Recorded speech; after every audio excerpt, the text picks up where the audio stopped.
Standard pembelajarannya ialah membina rajah kacukan pewarisan monohibrid. Okey. Yang kedua, menentukan nisbah genotip dan nisbah fenotip. Dan yang bagi generasi filia dalam kacukan monohibrid. Dan yang ketiga, memerihalkan Mendel. Okey. So, sebelum ni cikgu dah explain pasal apa eksperimen yang Gregor Mendel buat, iaitu dia kacukkan pokok kacang Pisum sativum dan dia jalankan kacukan tu untuk mengkaji satu ciri sahaja pada pokok tersebut. Pokok macam manusia lah. Dari segi ciri tu ada banyak sebenarnya kan. Kalau manusia, apa ciri-ciri bagi manusia? Warna rambut. Warna rambut, betul. Warna rambut tu ciri. Trait pula bagi warna rambut sama ada hitam, muka rambut hitam tu trait, rambut perang tu trait. Jenis rambut. Jenis rambut ialah ciri perkataan jenis rambut tu. Ada sekali tu SPM 2014, soalan esei, dia bagi senarai perkataan dalam kotak yang tak tersusun lah kan, secara random je. Dekat situ dia bagilah contohnya kat sini ketinggian pokok, warna bunga. Perkataan-perkataan ni dikeluarkan. Ni semua ni dia kumpulkan dalam satu kotak yang macam ni kita tengok jadual kan. So apa yang diminta dalam soalan tu ialah dia suruh kita mengelaskan ciri dan trait perkataan-perkataan tu. Mana satu ciri, mana satu trait tu esei tau, 4 markah. So peringkat awalnya kita kena boleh bezakan apa maksud ciri dengan apa maksud trait. Okey.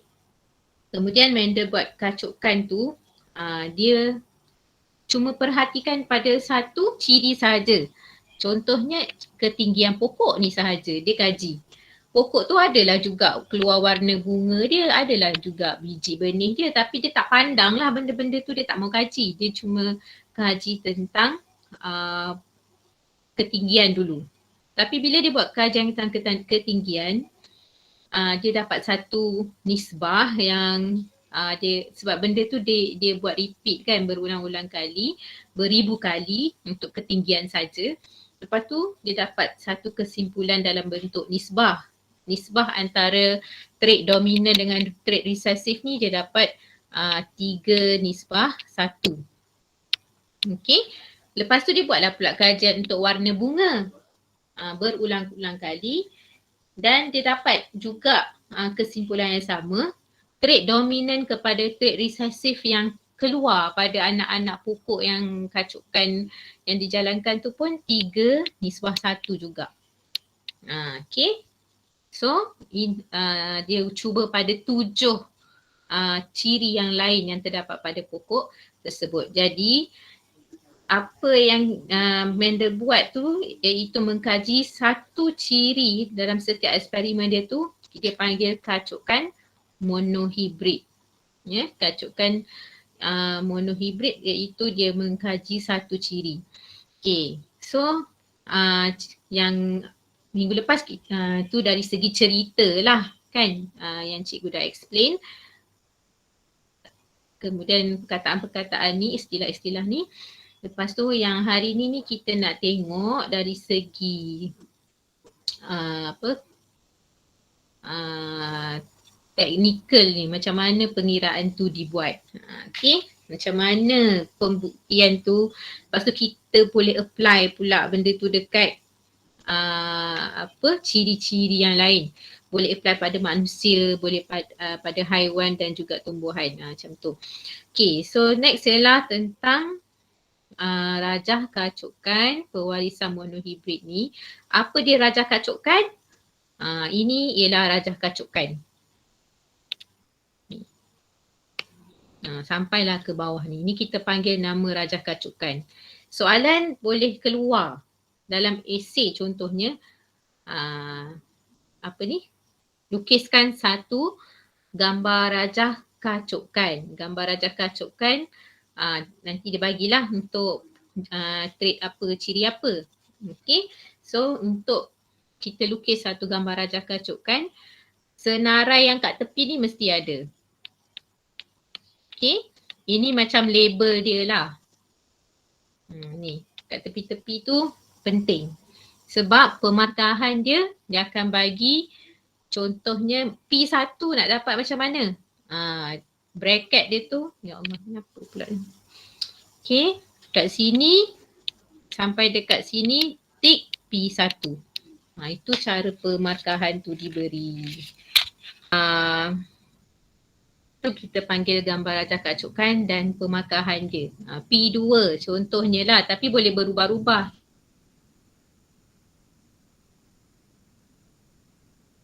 Dekat letak soalan. Ni P2 maksudnya bermula dan tepi ni. P2. Okay, tu ialah tentang pemarkahan. So apa dia rajah kacukan pewarisan monohibrid ni? Berdasarkan eksperimen yang dijalankan oleh Mendel, ia dapat menerangkan pewarisan ciri secara saintifik. Penerangan ni adalah secara saintifik dan juga sistematik melalui rajah skema kacukan. Dan benda ni ialah pembuktian secara saintifik lah macam mana ciri tu boleh keluar. Okay. So rajah skema kacukan monohibrid bagi ciri ketinggian adalah seperti berikut. Okay. So kita pun contohnya nak kacukkan pokok tinggi dengan pokok rendah, kita keluarkan petunjuk kat sini. Selalunya kita gunakan huruf yang huruf untuk ciri yang dominan tu lah.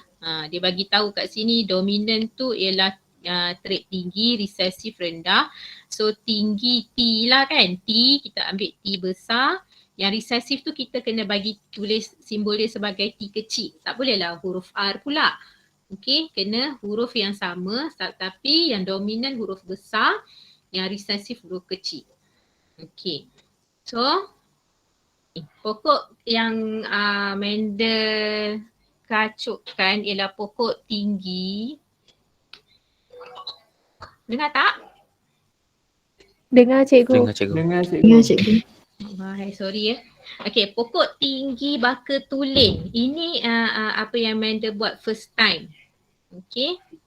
Dia kacukkan antara pokok tinggi baka tulen dengan pokok rendah baka tulen. Bila soalan kata baka tulen ataupun bila disebut sebagai baka tulen, automatik awak kena tahu. Oh, dia punya kromosom homolog dia. Okay, kromosom homolog dia tu dekat sini ada allele T besar dengan T besar. Jadi kita tulis genotip ni sebagai T besar. Dikacukkan dengan pokok rendah baka tulen. Ambil pokok yang kedua yang ada kromosom homolog, bawa allele dia T kecil sebab pokok rendah baka tulen. Jadi dalam gambar rajah kacukan kita tulis fenotip induk sebelah kiri ni. Okay, tinggi kacukkan dengan rendah. Okay, fenotip ialah ciri yang dipamerkan. Kita dah belajar istilah fenotip ialah ciri yang dipamerkan. So, apa yang ciri yang kita nampak dekat pokok tu dengan mata kita, pokok tu tinggi.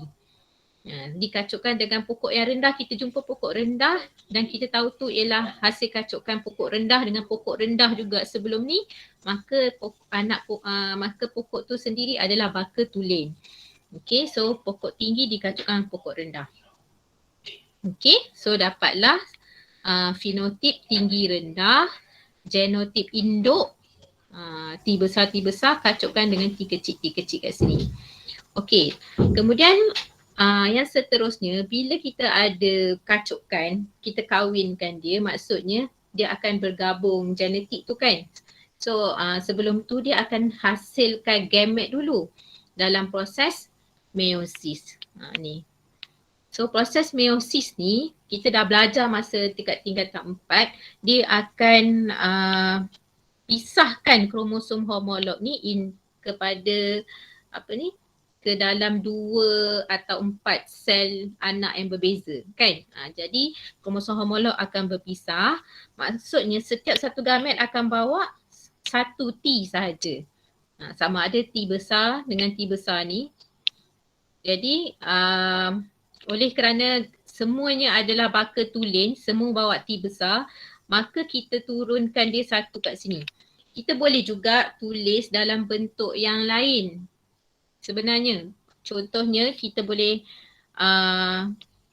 asalnya bila kita nak buat gambaran cakap cokkan ni, kita boleh tulis T besar 2 gamet terus. T besar, T besar. Yang ini T kecil, T kecil. Okey, tapi buku bioscore ni dia ringkaskan sebab gamet T besar tu sama je, dia tulis satu sahaja. Yang ini pun satu sahaja pun boleh juga.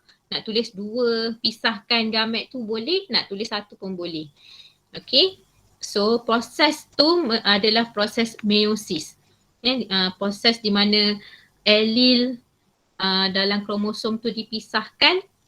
Maksudnya itu ialah proses meiosis, iaitu proses penghasilan gamet. Jadi apa yang kita buat kat sini ni ialah gamet. So kita tulislah perkataan gamet dekat tepi tu. Kemudian persenyawaan berlaku antara gamet-gamet ni, antara gamet pokok tinggi dengan pokok rendah berlaku persenyawaan. So perkataan persenyawaan kita tulis dan kita buat garisan macam ni. Okey, garisan daripada T besar kepada T kecil. Dan gabung dengan yang ni pula, T kecil ni kan. Maka apa yang kita dapat ni ialah genotip bagi generasi filial pertama. T besar, T kecil. Dan fenotipnya ialah F1. Fenotip bagi filial pertama ni, apa dia maksud fenotip? Maksudnya anak-anak tu keluar jadi pokok apa? Semuanya pokok tinggi. Sebab apa? Ciri dominan akan dipamerkan, ciri resesif tu ada dalam kromosom tu. Maksudnya bila kromosom homolog ni bersantun dengan kromosom homolog ni, dia dapat kromosom 1 T besar, 1 T kecil pula macam tu. Okey, boleh faham?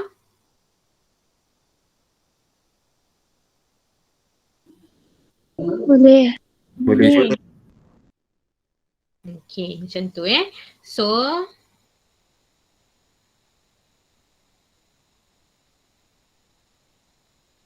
untuk gambar rajah keacukan,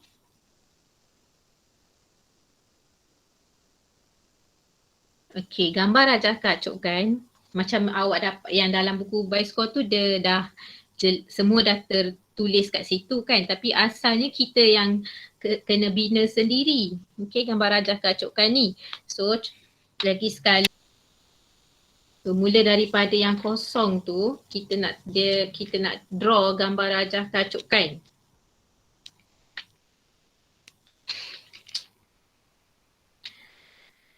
Kita tulis yang pertama sekali ialah fenotip induk.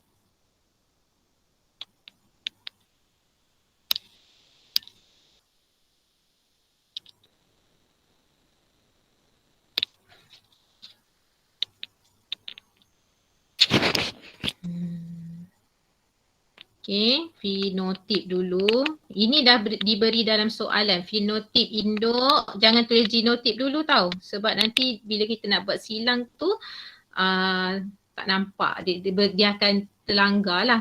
So fenotip induk ialah pokok tinggi kacuk dengan pokok rendah.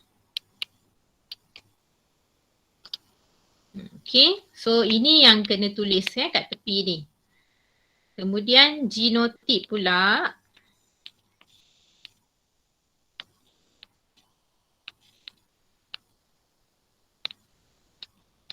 Genotip, kalau pokok tinggi T besar, oleh kerana dia baka tulen.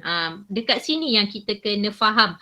Kalau dalam soalan kata baka tulen ke, homozygot ke, heterozygot ke, yang itu awak kena faham maksud dia. Kalau heterozygot macam mana? Satu T besar, satu T kecil cikgu. T besar, T kecil. Heterozygote. Kalau homozygote maksudnya macam ni lah, T besar juga. Okey, so pokok rendah dengan pokok rendah T kecil, T kecil. Okay, so itu ialah genotip. Kemudian berlaku penghasilan gamet melalui proses meiosis kan. Meiosis tu nak tulis tepi ni boleh, nak tulis kat tengah tu pun boleh juga. So meiosis berlaku, maka dia menghasilkan gamet T besar dengan T besar. So apa dia yang kita bulatkan ni? Biasanya gamet sahaja yang kita bulatkan, yang lain tu kita tak bulatkan. Okay, gamet T besar, T besar. Yang ini T kecil, T kecil. Gamet untuk pokok rendah. Okay, lepas gamet, persenyawaan berlaku.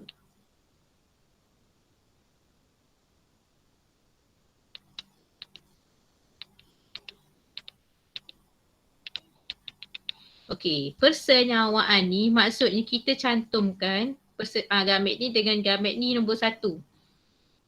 Okey, yang ini dia boleh bersenyawa sama ada dengan gamet yang ni ataupun dengan gamet yang ni kan. Jadi yang first kita ambil T besar dengan T kecil ni dapat T besar, T kecil.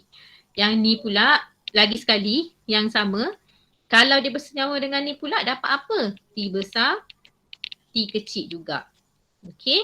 Yang ni T besar, yang gamet kedua dengan gamet pertama ni akan dapat T besar, T kecil juga.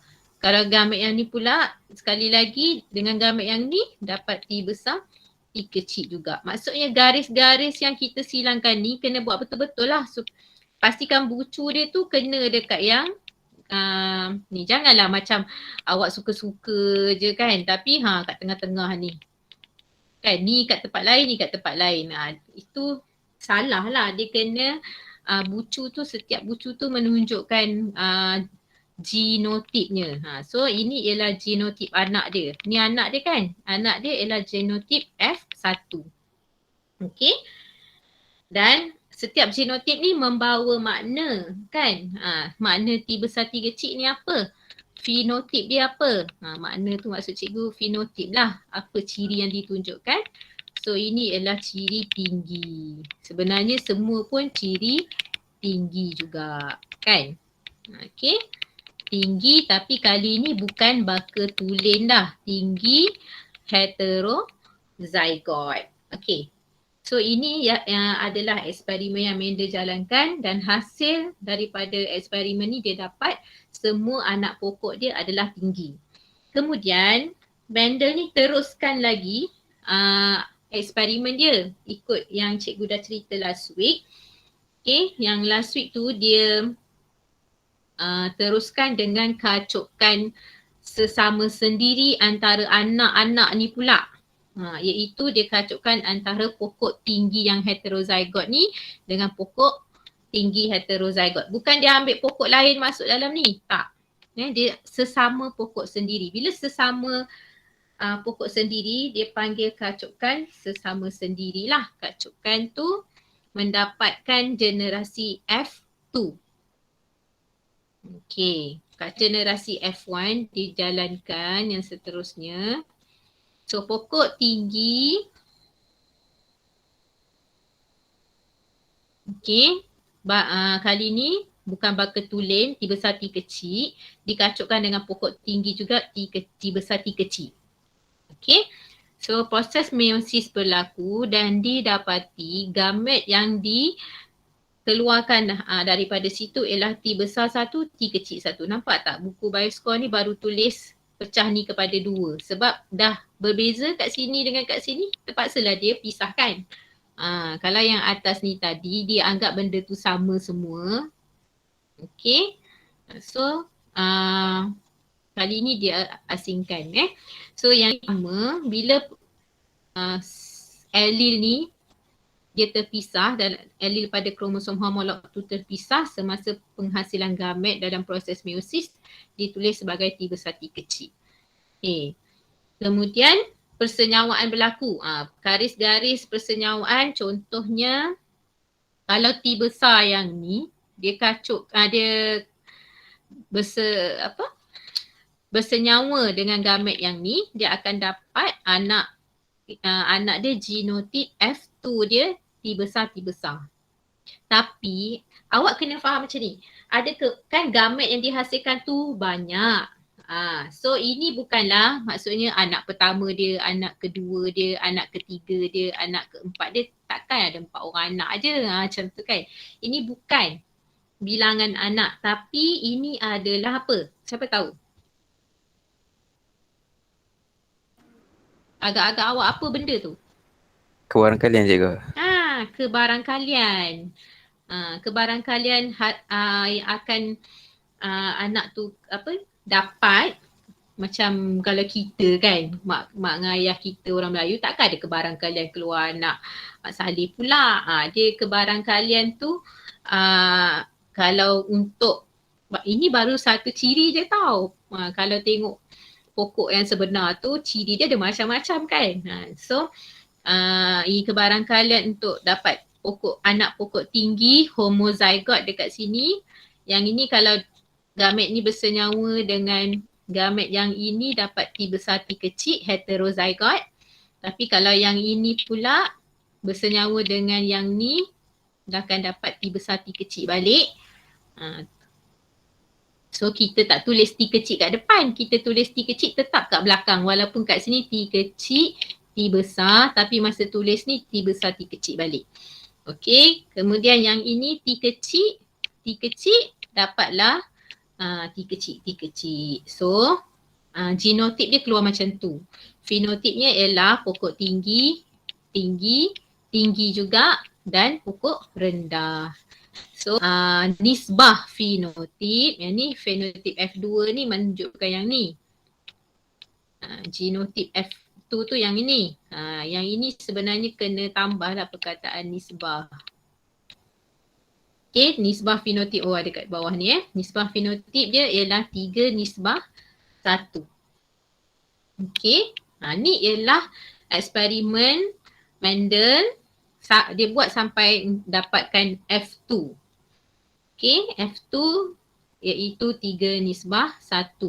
75% pokok tinggi, 1% je pokok rendah kat sini. So kita consider ciri yang keluar yang sedikit ni, kita consider dia adalah ciri yang resesif. Ciri yang keluar yang banyak ni kita consider dia sebagai ciri yang dominan. Okay. So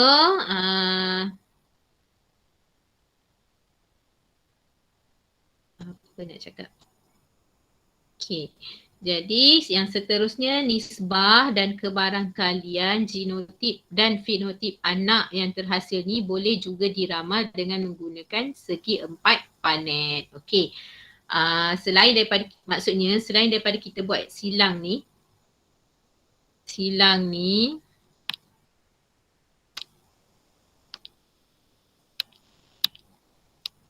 ya Allah ni. Ini okey, persilangan untuk menghasilkan ni bahagian ni kita boleh juga buat dalam bentuk yang bawah ni. Kita panggil Punnett square. Okey. Contoh segi 4 Punnett bagi meramalkan genotip dan fenotip generasi filil kedua adalah seperti berikut. Contohnya tadi kita besar T kecil kacut dengan T besar T kecil kan. Jadi T besar T kecil ni. Yang ni kacutkan dengan yang ni. Jadi induk dia tu bila kita separatekan gamet dia jadi T besar T kecil. So start dekat sini kita buat kotak. Gamet T besar T kecil daripada induk yang pertama. Okey, contohnya ni jantan atau betina lah. Kalau sini yang induk 1, sini induk 2. Satu atas ni jantan, sini betina. Betina T besar T kecil. Okay. So T besar T kecil jadi T Yang ini, gamet ni bila berjumpa dengan gamet yang ni, kita dapat T besar, T besar. Kita silangkan macam ni. T besar iaitu tinggi. Yang T besar ni dengan T kecil ni kita silangkan dapat T besar, T kecil. T besar, T kecil dapat T besar, T kecil. Tinggi juga. Seperti pula akan dapat T besar, T kecil. Jangan T kecil kat depan, tulis T kecil kat belakang. Untuk yang ini dengan yang ini. So kita jumpa dekat sini. Okay. Kemudian yang ini pula dengan yang ini akan jumpa dekat sini kan. So T kecil iaitu rendah. Tu cara kita silangkan. Sebenarnya kalau dari segi monohibrid ni, segi empat planet ni taklah nampak penting sangat. Tapi kalau dihybrid dan awak ada banyak jenis gamet, dekat situ memang perlukan persilangan menggunakan segi empat planet ni. Sebab kalau silang secara cara atas ni boleh pening. Okay, yang ni boleh pening. So kita buat yang kotak-kotak ni lebih clear lah nampak dia punya persenyawaan dia tu. Okay. So hukum berulang-ulang kali ni. Okay, bila dia dah buat berulang-ulang kali, dia dapati dia boleh buktikan satu teori lah. Dia keluarkan satu hipotesis dia dan dia namakan sebagai hukum Mendel 1. Maksudnya perwarisan monohibrid akan membuktikan hukum Mendel 1 ataupun hukum segregasi. Hukum ni diperkenalkan oleh Mendel. Segregasi ni maksudnya pemisahan. Pemisahan. So dalam hukum ni dia kata ciri sesuatu organisma dikawal oleh sepasang allele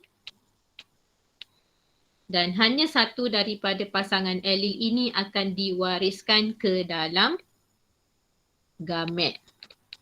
Okey, sebenarnya apa yang dia cakap dalam hukum tu ada dekat dalam gambar rajah kacukan. Okey, dekat mana? Okey. So tak kisahlah gambar yang atas ni, kacukan yang atas ni ke atau kacukan yang bawah ni. Dia kata setiap ciri tu diwakili oleh sepasang allele. Okey, mana satu tempat yang menunjukkan ayat tu? Kat sini. Ciri tinggi dibawa oleh sepasang allele.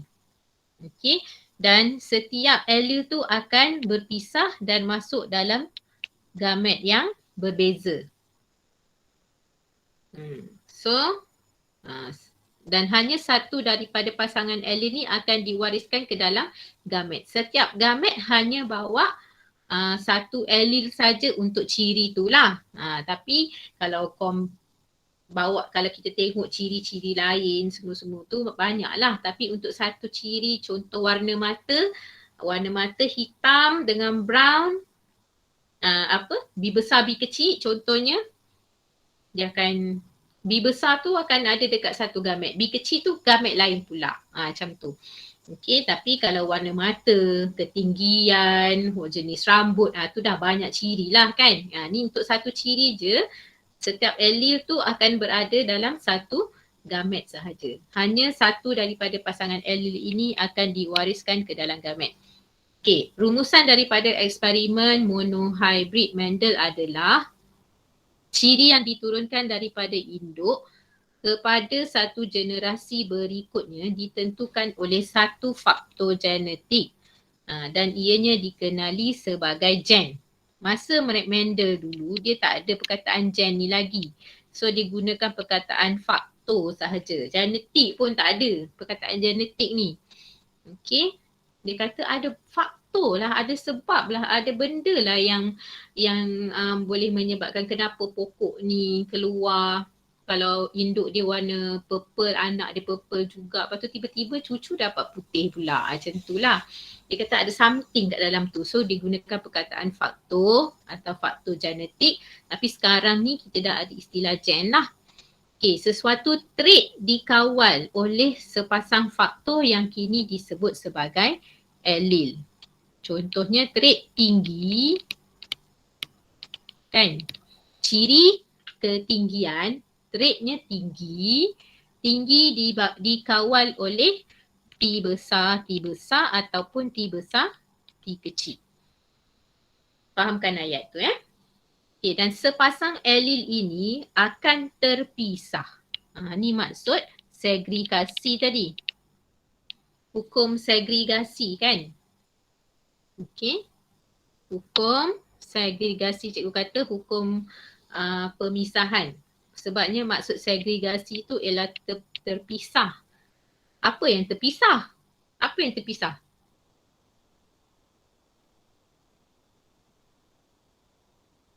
Tahu tak apa yang terpisah? Alel. Pasangan allele tu. T besar ni akan terpisah. Okay, so segregate kalau bahasa Inggeris dia. Okay, so terpisah secara rawak semasa pembentukan gamet dan hanya satu allele daripada pasangan allele ini yang akan berada dalam gamet. Dia tak boleh ada dua-dua tau. Okay, kemudian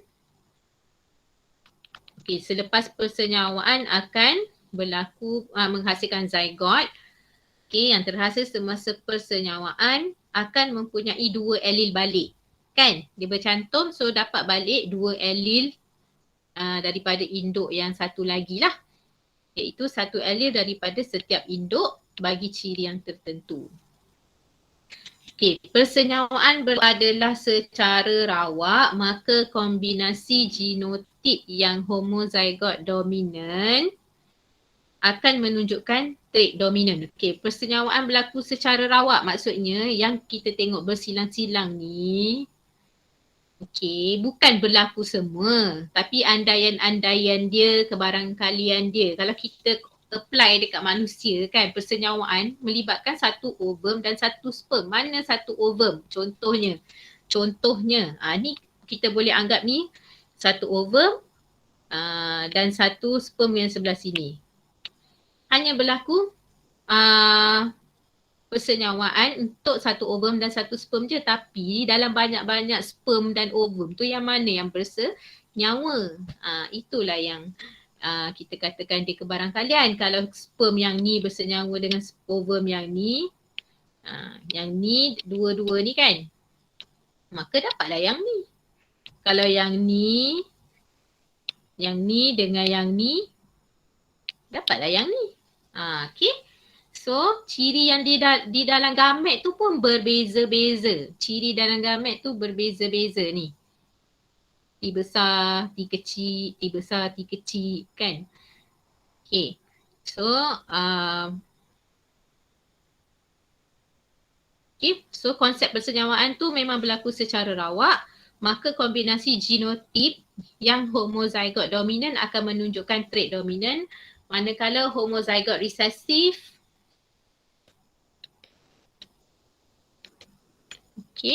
akan menunjukkan trait resesif ni dan genotip heterozygote.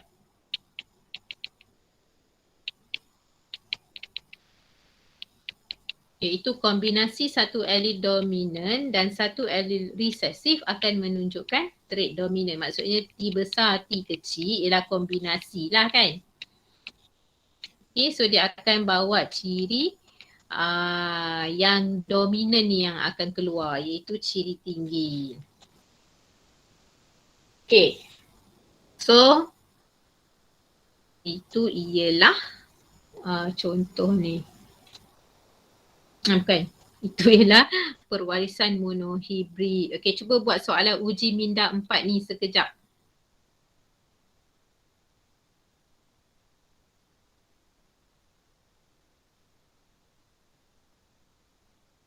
Okay, allele untuk rambut kerinting bagi manusia adalah dominan. Jadi bila kita baca soalan, sekarang ni ciri dia ialah jenis rambut.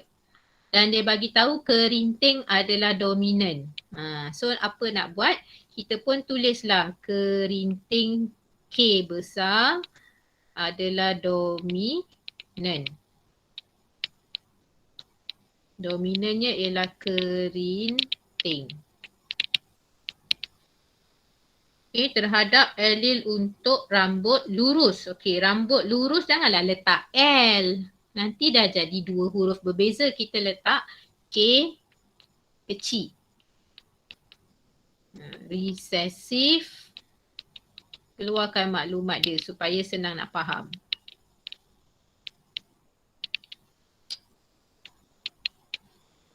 Okay, seorang lelaki berambut kerinting adalah heterozygot. Apa maksud heterozygot? Dia adalah K besar, K kecil. Kalau dia heterozygot maksudnya satu besar, satu kecil. Okay, manakala isterinya adalah berambut lurus. Lurus kan resesif. Resesif kan? Maksudnya isteri dia tu K kecil, K kecil.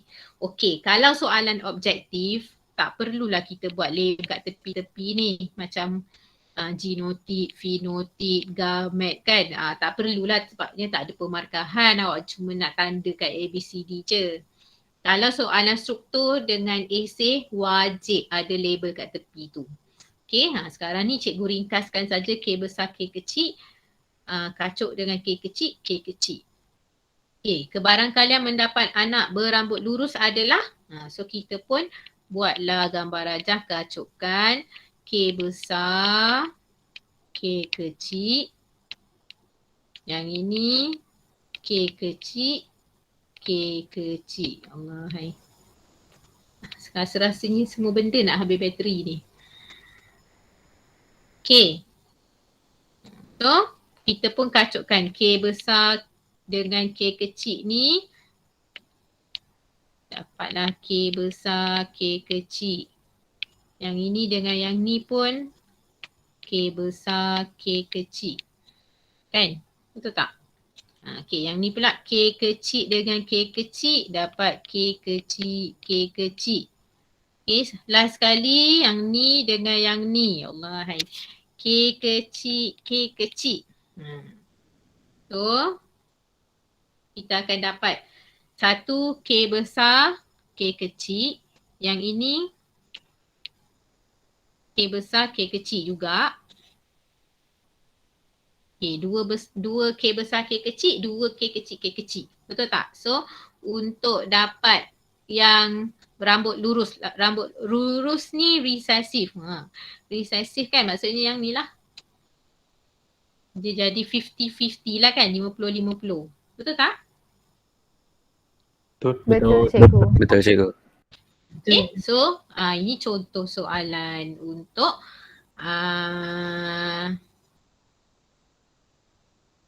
monohibrid. Sekejap.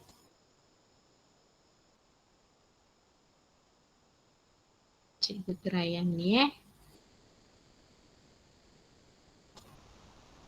Okay. So kita ada aktiviti sikit. Tak tahulah jadi ke tidak sebabnya semua benda baru. Okay. Awak cuba jawab soalan ni. Boleh nampak kan PowerPoint kan?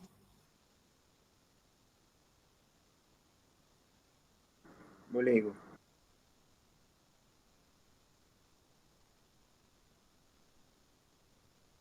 Okey, nampak kelas kod dekat bucu ni? Okey, keluarkan handphone ataupun tak tahu macam mana cara awak nak scan benda ni, cuba scan. Okey, cuba scan, masuk dalam ni.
Okey, so soalan ni dalam kacukan antara dua ekor tikus, B besar mewakili allele dominan bagi bulu hitam manakala B kecil mewakili allele resesif bagi bulu putih.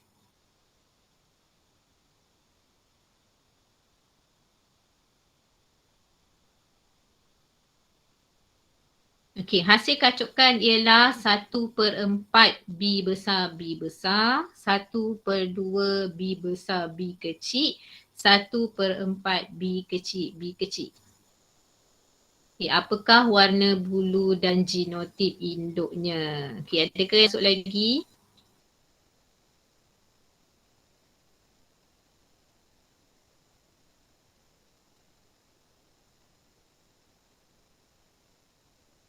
(37 orang). Okey tak boleh lama-lama sangat.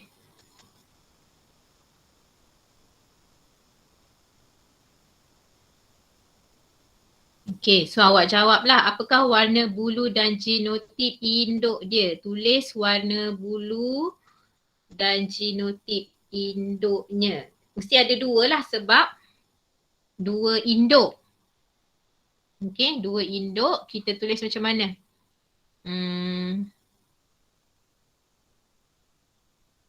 Tulis dia punya warna dan genotip. Warna dan genotip. Macam tu. Okey, 1, 2, 3. Tengok jawapan apa.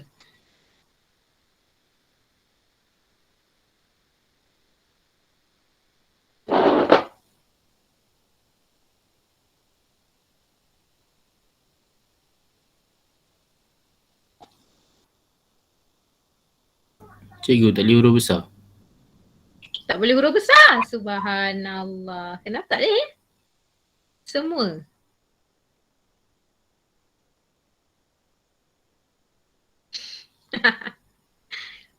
Adalah je masalahnya.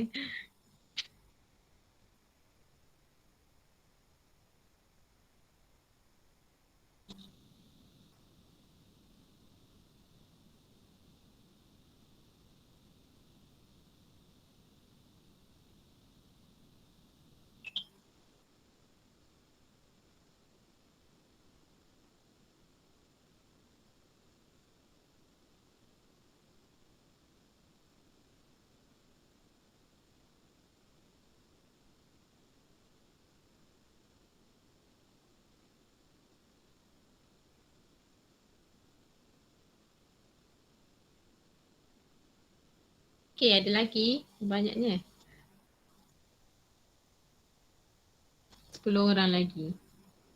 Tak boleh huruf besar. Tak jadilah maksudnya ni.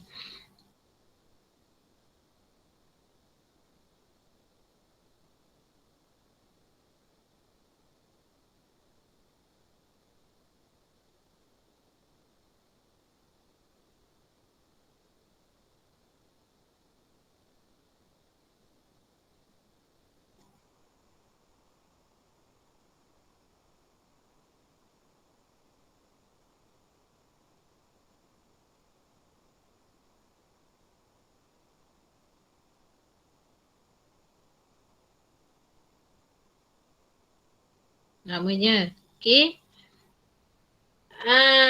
So, ada lagi tak?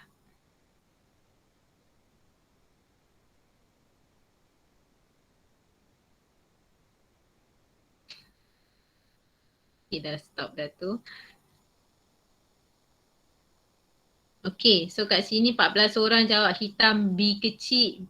Cikgu rasa mungkin ada masalah lah dekat sini sebab dah tak boleh tulis huruf besar. Huruf besar tu penting kan?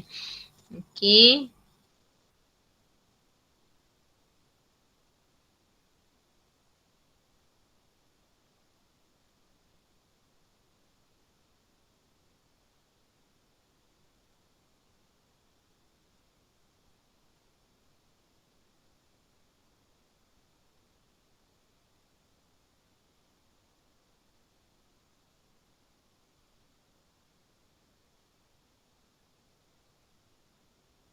Okey, soalannya ialah dalam kacukan antara dua ekor tikus, B besar mewakili allele dominan bagi bulu hitam.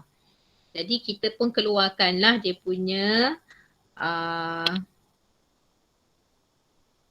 apa tu, maksud ataupun point dalam soalan tu dan pernyataan dia tu. Jadi bulu hitam ni adalah dominan B besar lah. Okey, kemudian B kecil bulu putih kan. Bulu putih ialah resesif, kita guna B kecil. Jangan guna huruf P. Okey, yang ini soalan ni dia dah bagi siap-siap hasil kacukan tu. So apa induk dia kita tak tahu. Okey, tapi anak dia ialah kita dapat 1/4 B besar B besar. Okey, 1/2 B besar B kecil, 1/4 B kecil B kecil. Maksudnya B besar B besar, B besar B kecil, B besar B kecil, B kecil B kecil. Jalan kerja dia dah patah balik naik ke atas lah, maksudnya kena fikir macam tu pula. So apakah warna bulu dan genotip induk, maksudnya dia nak tahu yang ke atas ni. Daripada genotip anak dia. So kita kena pandai ni lah, maksudnya kena fikirkan reverse secara songsang, secara reverse untuk dapatkan yang B besar ni, maksudnya dia ada B besar sini, B besar sini. Okay, boleh? Boleh cikgu. Kemudian maksudnya ini dapat yang ni. Okay, yang ini B besar, B kecil. Yang ini dengan yang ini pula B besar, B kecil. Dan yang last sekali yang ni kena jauh sikit sepatutnya, barulah nampak.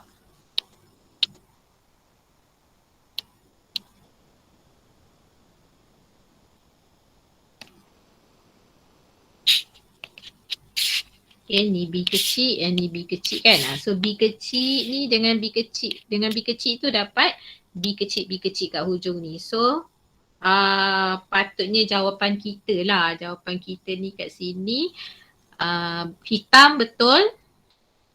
Kedua-dua induk tu berwarna hitam sebab ciri dominan ada kat sini. Okay, ciri dominan B besar tu. Dan juga genotipnya kat sini B besar, B kecil. Cikgu rasa ada tak jawapan yang macam tu? Hitam tak boleh nak buat kan? Genotip memang kena pakai huruf besar. Tak apalah. Hai, tak jadilah hari ni. Okay. Yang ni apa pula? Yang ni senang je kot. Okay, yang ni. Yang ini kita cuba tengok. Okay, lagi sekali. Sebelum masuk dihybrid.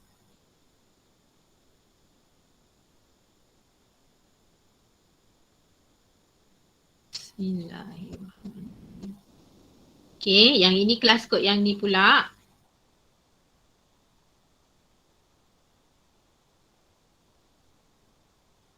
Oh, yang sama Okay, orang yang samalah maksudnya. Okay, 45 orang. Okay, so 40 ada lagi nak masuk.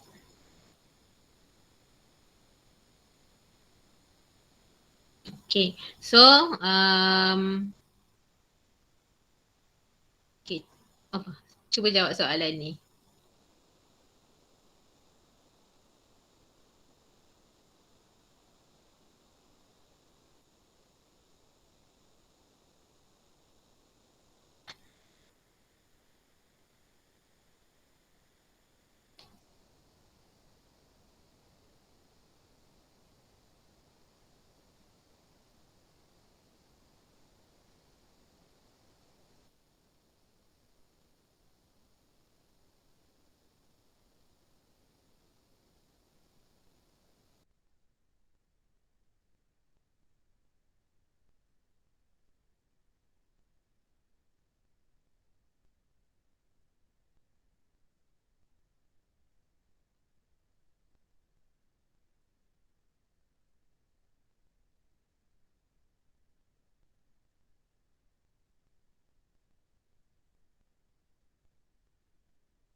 Okay, dah 2 minit lebih dah. Ada yang nak hantar jawapan lagi?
Okay, sampai minit yang keempat je lah ya.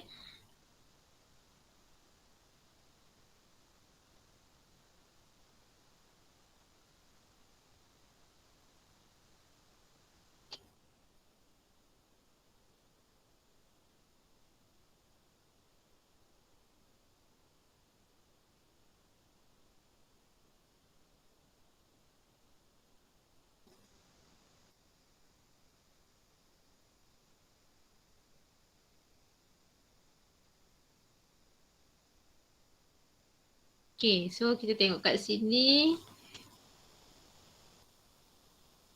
33%. 33 orang, 75% jawab C. Okay, apa jawapan dia? Kita tengok. Ni mungkin berdasarkan yang paling cepat sebab tepat lah. Okay, untuk Khadijah, Adib, Elina, Ifa, Hakim dan Akif Sanusna. Okay, so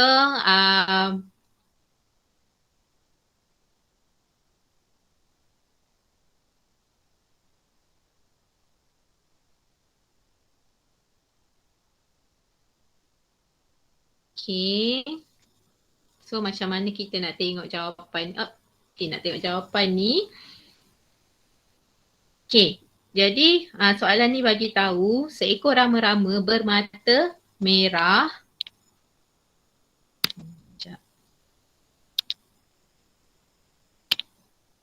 Okay, bermata merah yang heterozygot. Jadi heterozygot maksudnya mesti satu huruf besar, satu huruf kecil. Jadi kita ambil M besar. Mana satu dominan? Mata merah adalah dominan kan? Jadi M besar untuk merah, heterozygot M kecil. Kacuk dengan seekor rama-rama bermata putih. So M kecil, M kecil. Macam tu. So apakah nisbah fenotip dalam generasi F1? Jadi kita pun buatlah gambar rajah kacukan M besar, M kecil, M kecil, M kecil. Okay. So fertilization, persenyawaan berlaku. Yang ni dapat M besar, M kecil. Nampak? Kalau huruf M, huruf S, huruf C, huruf K, huruf-huruf yang huruf besar, huruf kecil dia tu hampir sama, awak pastikan ada perbezaan masa awak tulis tu. Sebab contohnya C kan. Jadi macam kadang-kadang tak dapat nak elak guna huruf tu. So make sure tulis betul-betul. Okay, supaya nampak perbezaan dia. Kalau tak, susahlah. Okay, yang ini dengan yang ni akan dapat M besar, M kecil. Okay, M kecil dengan M kecil. Okay, yang ini M kecil dengan M kecil. So, kita dapat genotip dia macam ni. Fenotip dia kita akan dapat merah. Yang ni merah. Okay, yang ini ialah putih. dan putih. Okey, so apakah nisbah fenotip dalam generasi F1? Generasi F1 yang ni lah. Okay, so kita dapat 50 persen dengan 50% kan. So satu nisbah satu. Satu bermata merah, satu bermata putih. So jawapan dia ialah C. Okay, so tanya kepada semua yang dapat jawapan C tadi pun ramai. Alhamdulillah, maksudnya awak boleh fahamlah apa yang cikgu ajar malam ni dengan macam-macam gangguan hari ni. Okay, so dah pukul 10 dah pun, 10 lebih. Cikgu rasa tak sedap nak teruskan lagi, nanti sampai ke lewat malam pula. Okay, so macam mana kita stop kat sini dulu, boleh? Boleh cikgu. Boleh. Boleh cikgu. Okay, Boleh, sebagai homework tolong buat muka surat 207 dengan 208 tu untuk tajuk pewarisan monohibrid. Jadi cikgu akan sambung nanti dengan pewarisan dihybrid. Okay, itu saja. Boleh? Boleh. Boleh cikgu. So, terima kasih semua. Minta maaf banyak-banyak. Banyak masa yang terbuang kejap tadi. Kena cari cara barulah cikgu jawabnya. Okay, bye. Assalamualaikum. Waalaikumsalam. Waalaikumsalam cikgu. Terima kasih. Terima kasih cikgu. Terima kasih cikgu. Okay.